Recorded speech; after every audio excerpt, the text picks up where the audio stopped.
श्री सुनील कुमार सिंह झारखंड, उसके बाद श्री ओम प्रकाश जी धनखड़ हरियाणा।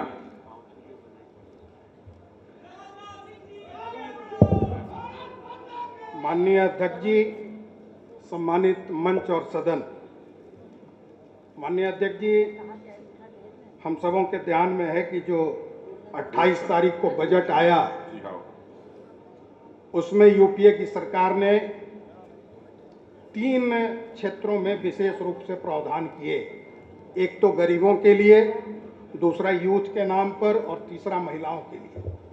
लेकिन हमको अपनी ओर से जो हमारा आर्थिक चिंतन है, हमें एक अल्टरनेटिव मॉडल देने की बात करनी चाहिए।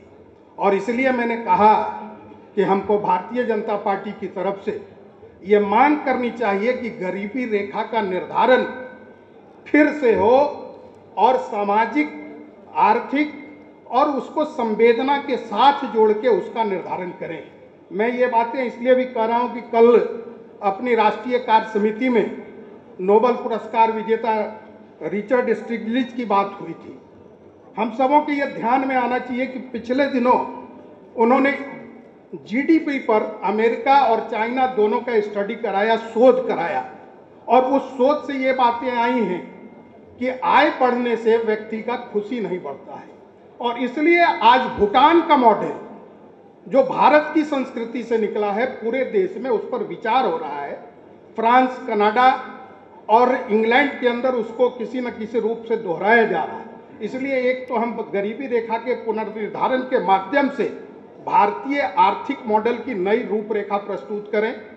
दूसरा, यूथ के लिए जो इन्होंने कहा है कि एक सर्टिफिकेट और 10,000 रुपये देंगे, हम सबों के ध्यान में होगा कि एजुकेशन के क्षेत्र में जब से हमने प्राइवेट क्षेत्रों को स्वतंत्रता दी है, देश के अंदर एजुकेशन का कॉस्ट बढ़ रहा है।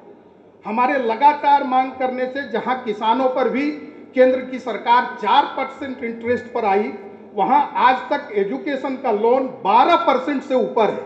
इसलिए हम देश में जो आर्थिक संसाधन और ह्यूमन रिसोर्स पैदा करना चाहते हैं, उसके लिए हमें ये मांग करनी चाहिए कि युवाओं को एजुकेशन लोन एक तो इजीली मिले और उसका रेट ऑफ इंटरेस्ट काफ़ी कम किया जाए।